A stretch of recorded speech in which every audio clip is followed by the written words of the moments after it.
13장에 보면 이스라엘 백성들을 하나님께서 이제 출애굽 하게 하실 때 그 경로를 사람들이 생각하는 것과 다르게 인도하셨다.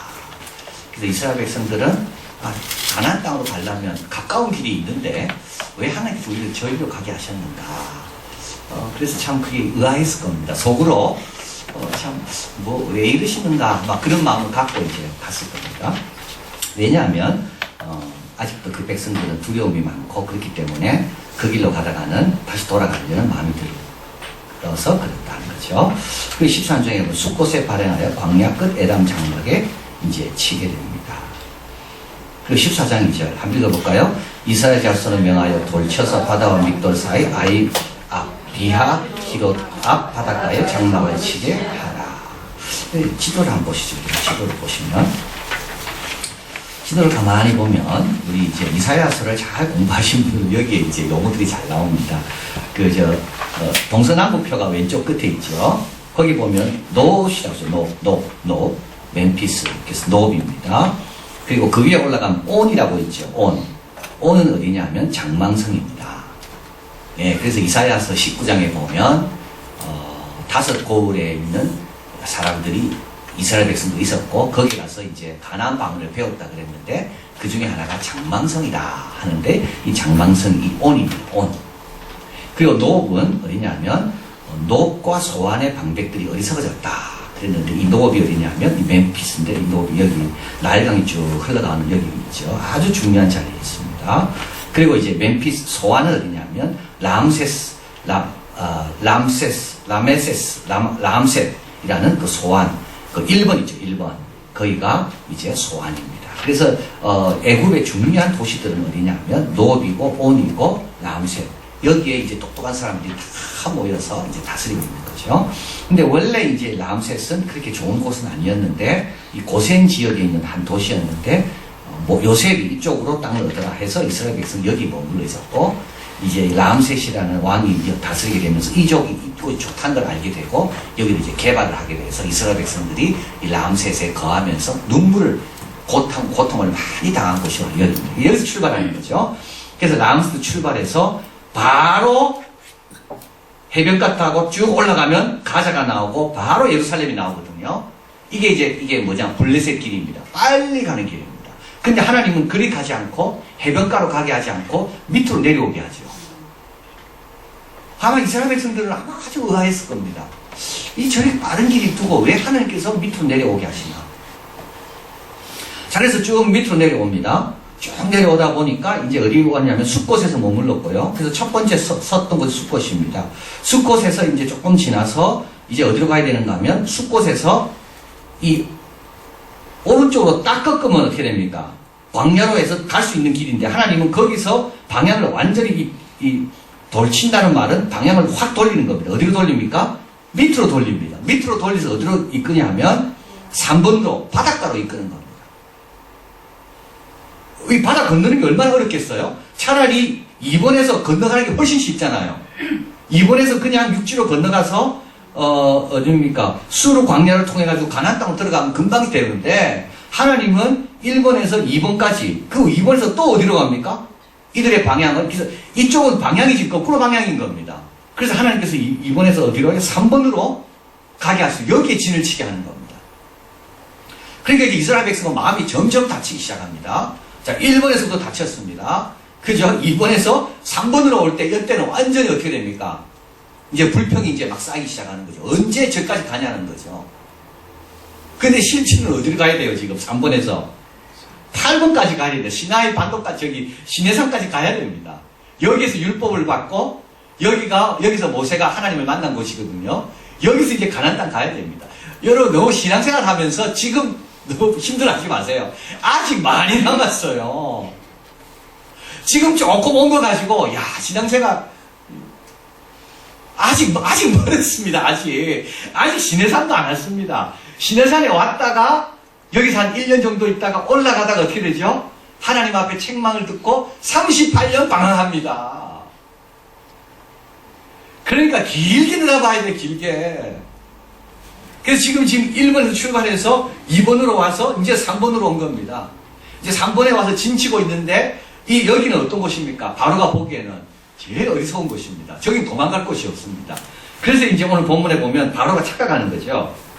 바로가 뭐냐면 아득하다는 말은 뭐냐면 이게 원해라는 말입니다. 들어가면 못 나온다는 곳이, 도망갈 곳이 없다는 겁니다. 그런 데로 왜 들어갑니까? 거기 딱 막혔는데 그 뭐로 막혔나요? 바다로 막혀 있는 거죠.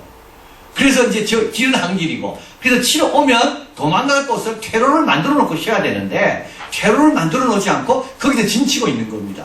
그러니까 바로가 생각하니까 저 진짜 정신들 없다죠. 우리가 오면 저 어떻게 하려고 저기 있냐. 그래서 갇힌가 됐다. 그래서 이 말은 바로는 갇힌가 됐다는 건 영어 성경으로 뭐라 하냐면 confuse 했다. 그래서 이스라엘 백성들이 지금 방향을 완전히 헷갈려가지고 엉뚱한 데 가 있다는 겁니다. 그래서 바로가 어떻게 돼요? 야, 좋은 기회다. 그래서 바로가 마음을 바꿔가지고 막 치러 오는 겁니다. 그리고 이제 14장 9절 바로가 어디까지 옵니까? 비아하롯 곁 해변 그 장막 진실대까지 옵니다. 14장 10절 애국 사람들이 자기 뒤에 바로 미치고 있습니다. 이스라엘 자손이 심히 두려워하여 여호와께 부르짖습니다. 그리고 14장 11, 12절 그리고 나서 이렇게 이야기하죠. 이 광야에서 왜 죽게 하느냐? 우리가 애국 사람을 섬길 것이라고 말하지 아니하느냐? 애국 사람을 섬기는 것이 광야에 죽는 것보다 낫겠도다. 이러면서 모세에게 막 해대는 겁니다. 근데 모세는요, 이때만 해도요, 마음이 차분했어요. 그러나 모세도 이게 자꾸 듣다 보면 나중에 어떻게 되죠? 나중에 모세도 실수합니다. 그러니까 불평도요, 한두 번 들을 때는 우리는 견딜 수 있습니다. 그런데 가는 곳마다 불평하잖아요. 그러니까 모세가 나중에 반석을 향해 한 번만 치야 되는데 두 번 칩니다. 그리고 모세가 하나님께 이렇게 이야기하죠. 하나님, 이 백성 내가 낳았냐고. 왜 나에게 이름을 듣게 하냐고. 그러니까 백성들이 처음에 모세한테 불평할 때는 모세도요, 야, 가만히 있어라. 하나님 행하신 아주 차분하게 나갑니다. 근데 모세도 자꾸 들었거든요. 여러분, 휴지에 물이 젖기 시작하잖아요. 물이 자꾸 젖으면요, 휴지는요, 무너집니다.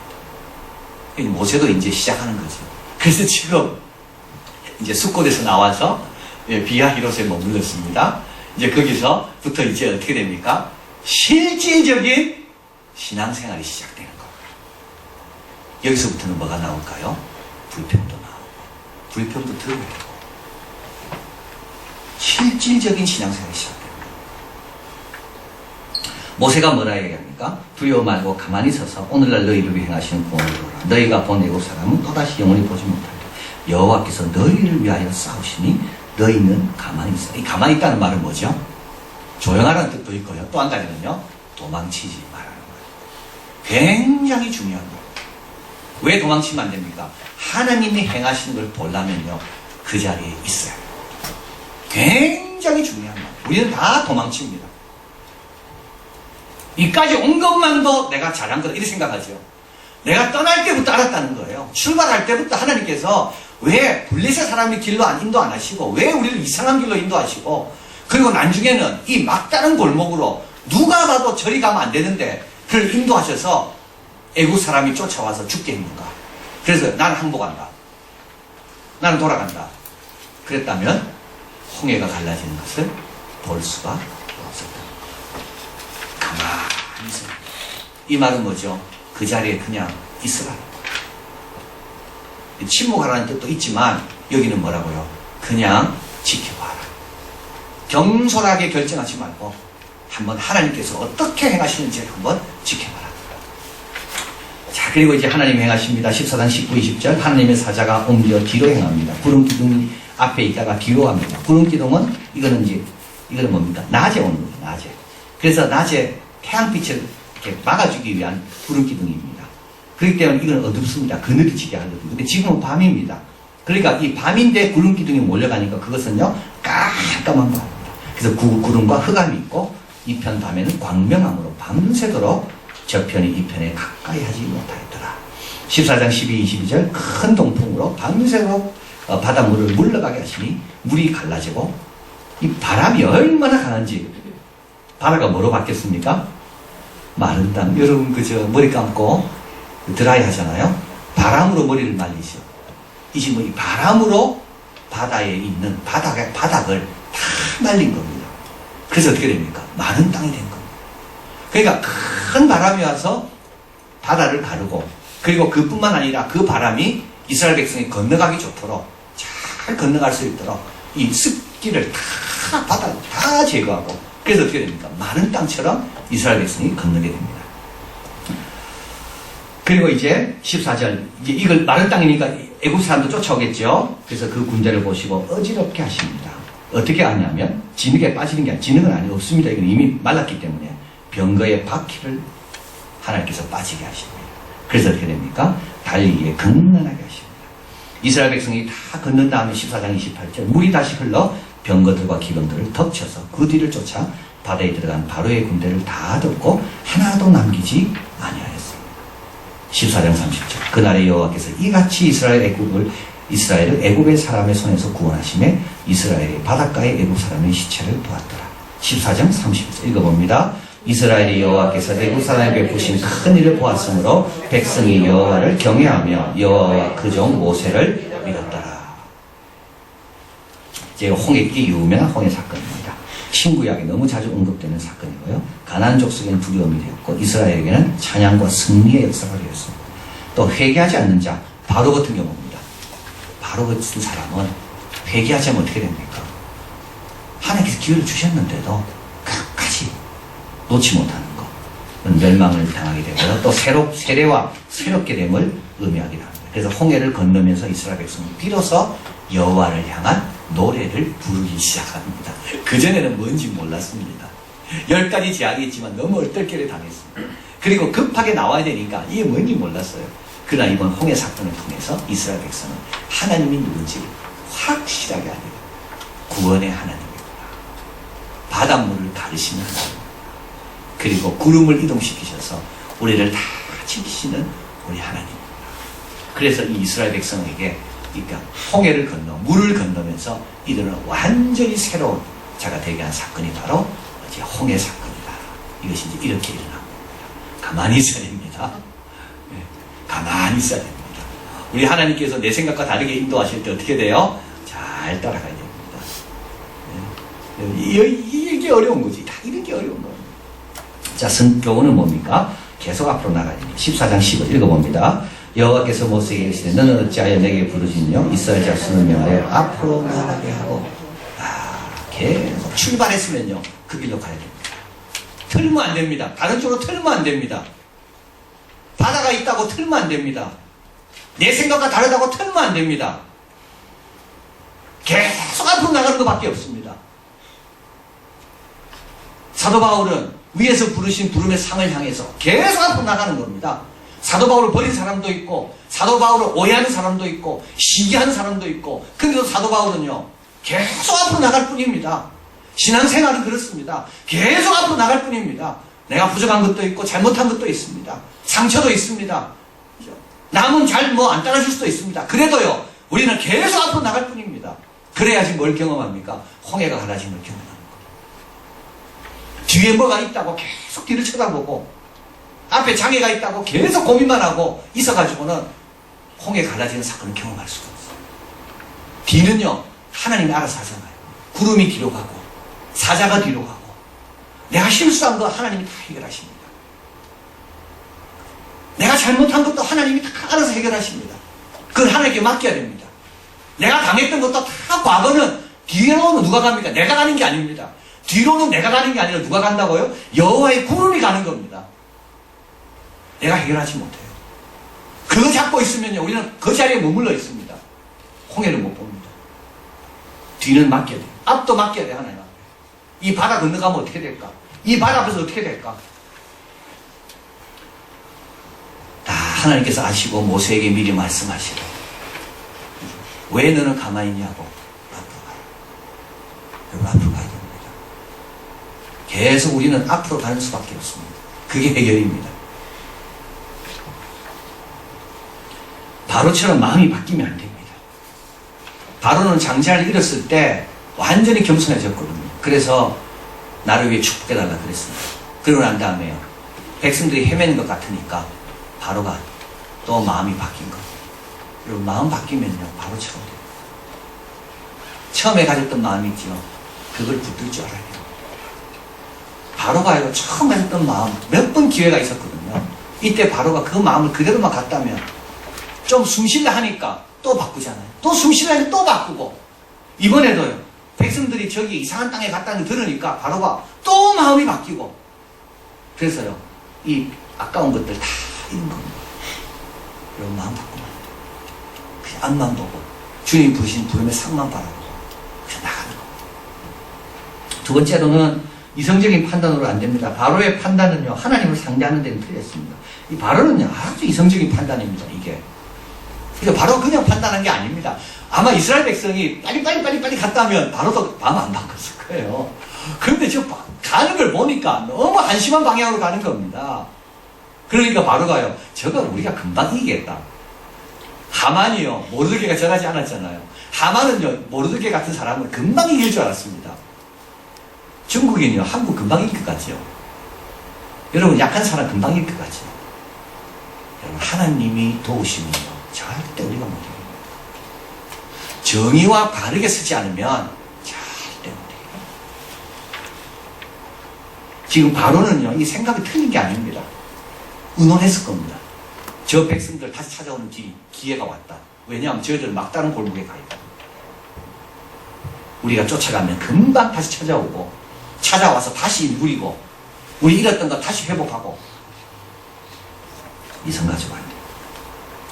진리 가운데 해야 됩니다. 그리고요, 믿고 순종하고 겸손해야 돼요. 겸손해요. 힘 있다고 절대 내 힘으로 안 돼요. 자기가 그게 다르죠. 이게 모르드게 이야기 아닙니까? 하만이 이야기. 하만이 힘이 없어 달렸나요? 아닙니다. 하나님께서 막으시고 바꾸시니까 그래 된 거예요. 너무 이성적으로 여러분 생각하면 안 되고요. 하여튼 하나님께 순종해야 되고, 뭘 결정할 때마다 하나님의 뜻이 뭔가 먼저 물어봐야 되고. 갈릴리 7명이 고기 잡으러 가도 한 마리도 못 잡았습니다. 그러나 예수님께서 오른편에 던져라. 그러니까 153마리가 가득히 담긴 겁니다. 마지막으로 주님의 인도를 받으려면 불평의 씨를 없애야 됩니다. 여러분, 이 지도를 꼭 기억하십시오. 우리 하나님은 왜 1번에서 2번으로 인도하셨을까요? 바로 저 가까운 길로 인도하지 않고. 우리 하나님은 빨리 가는 데 목적이 있지 않습니다. 우리가 하나님을 제대로 알고 성화되는 데 목적이 있습니다. 빨리 가는 데 목적이 있지 않습니다. 그래서 1번에서 2번으로 가고 2번에서 3번으로 가고, 이게 신앙생활입니다. 내 뜻대로 안 됩니다. 그래서 나중에 감사하게 되는 거예요.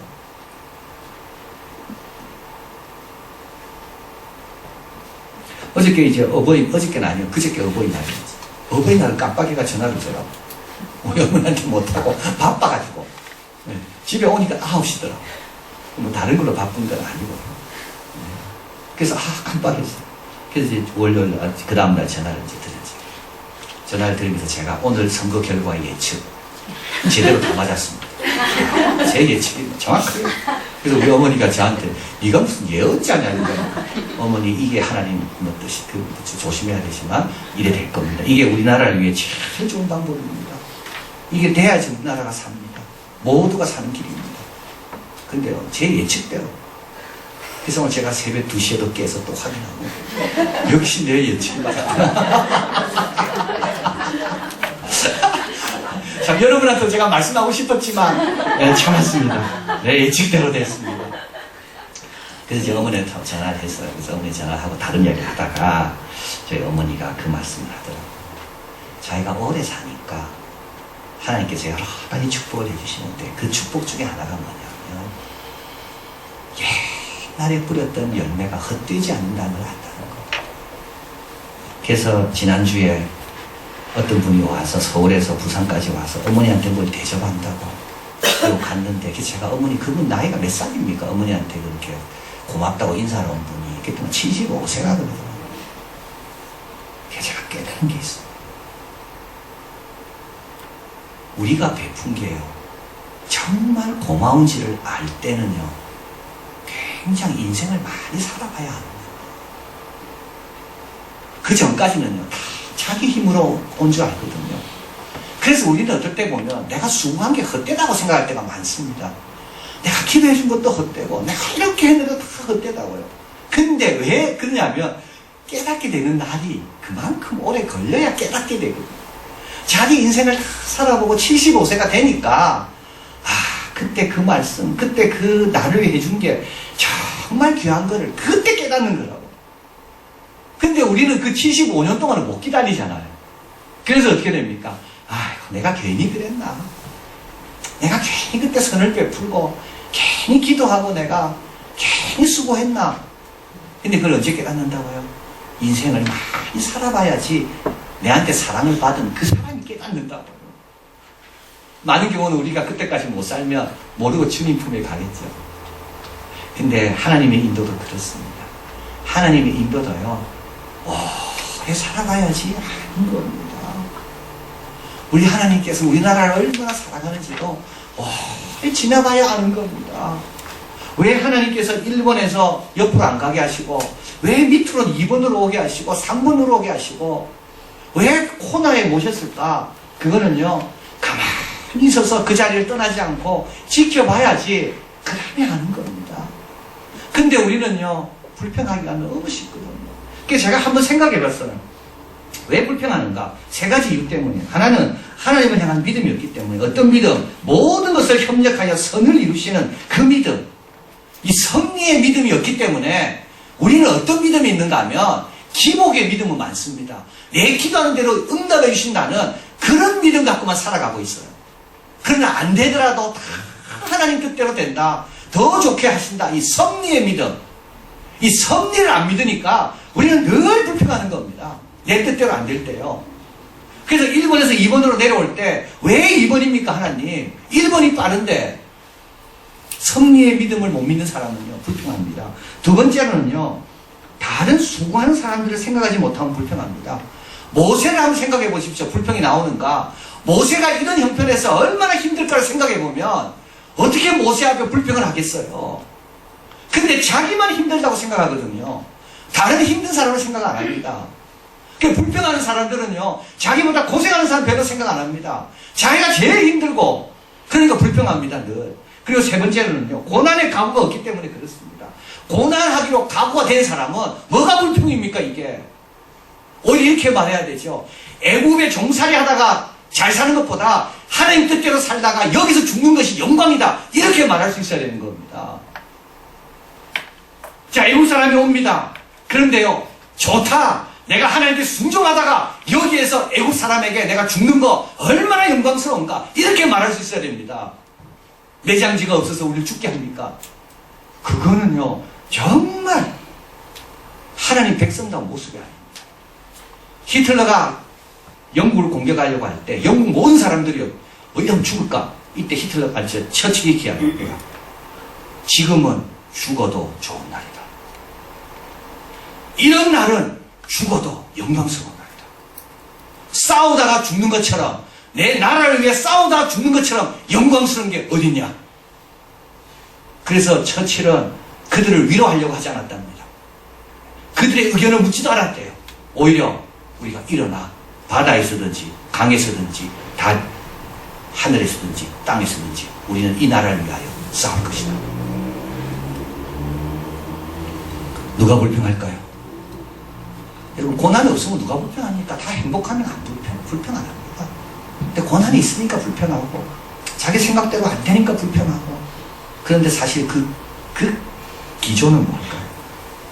그 근원은 섭리에 대한 믿음의 문제고, 또 한 가지는 고난에 대한 각오의 문제고, 또 한 가지는 다른 사람보다 자기만 생각하는 그게 문제인 겁니다. 이스라엘 백성은 홍해를 건넙니다. 건너고 나서 하나님을 찬양합니다.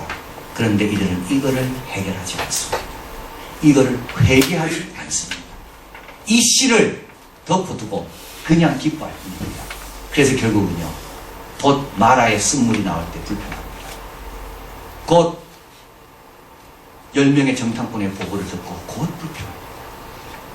이 씨가 제거돼야 됩니다. 그래야지만 1번에서 2번, 3번, 어디까지요? 아직 8번. 아직도 많이 남았습니다. 우리에게 남겨져 있는 신앙의 길들을 우리가 잘 갈 수 있도록 기도하겠습니다.